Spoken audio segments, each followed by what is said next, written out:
All right, good morning, everybody. Morning, everybody. Nick Berard. Dominic Pettruzzelli. Keller Williams. We're talking about, what did we read today, Dominic? We start out with the organization model, talking about obviously the three most important hires in your business, right? Oh, interesting. What was our first one? Administrative and marketing. That is really the backbone of your business. So the value, and that's because the value proposition, if you're building out a sales organization in real estate, is all people that are really good at the sales side of the business typically aren't the best at systems and processes, documenting things, and being super organized. Super organized. Yeah, that's a good way to put it. So your admin staff needs to be one of your first hire. Needs to be your first hire. Mm-hmm. It really does.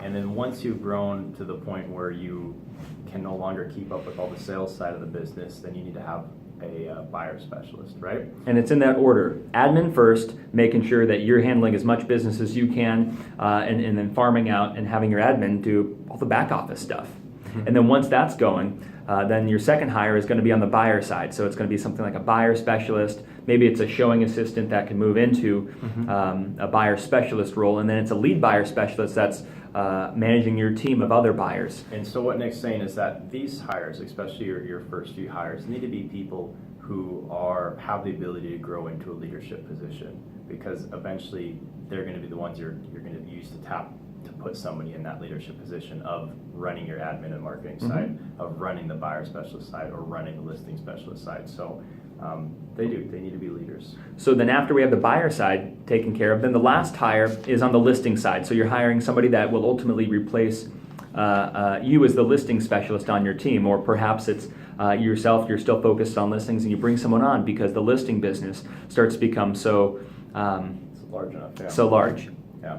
And then you talk about, the book talks about 7 recruiting sources, things like running ads. Wait, before we get there, so the big thing I saw in this chapter, Dominic, it said you're only 3 key hires away, potentially, from being a millionaire real estate agent. That's the admin side, making sure you have a lead buyer specialist and then a lead listing specialist. And going over the organization chart, just to add to that, there's a lot more people in these roles. But they're underneath those 3 key hires.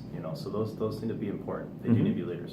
And then transitioning into recruiting sources, they talk about obviously what ads to run, whether that's online or off. They give you the actual verbiage for it, which is pretty cool. There's some cool scripts in here that we actually have not realized that they were in here. Yeah, they talk about allied resources, they talk about job websites, employment agencies, whether those are temporary or permanent, other agents in your marketplace, how to tap into those, and then obviously real estate schools. So, and then they give pretty good information on how to tap into each of those resources. And then with that said, when you're bringing somebody into your organization, well, how do you compensate them? So it goes over 9 different compensation strategies. Not one's right or wrong. They'll just fit for different positions, and perhaps you're using a combination. So they go over 9. First one being salary, standard for admin plus bonuses, perhaps. There's commissions. You can pay expenses for your employees. Have bonus structures, profit sharing at the end, and you can do it a couple different ways with profit sharing and bonuses. If you can do it once at the end of the year, then you can have a firm grasp of how profitable you were through the year. It's hard to give bonuses in March or April because you really don't know what the rest of the year is going to look like. I mean, you planned and budgeted for it correctly, but things happen. You can have a retirement plan, insurance benefits, vacation and sick leave time, and equity opportunities.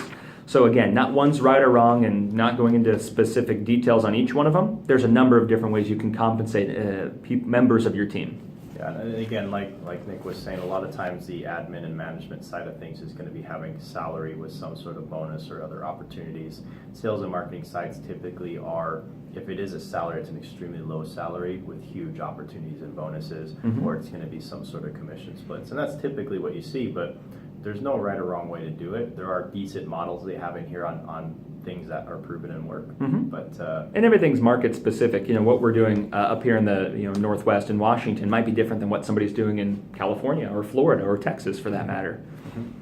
So that kind of nets it up, or sums up the organization model, especially the 3 key hires and how important they are, how to pay them, and where to find them. So that'll be about it. Let's go build some businesses, Dominic. And then next we're going to talk about the next section, net a million. So once we have these systems and tools in place, this chapter ends talking about really the dovetail from earning $1 million to netting $1 million is once you have the right people in place, just making your systems work for you. Yep. Exciting stuff. 3 key hires. Thanks, guys.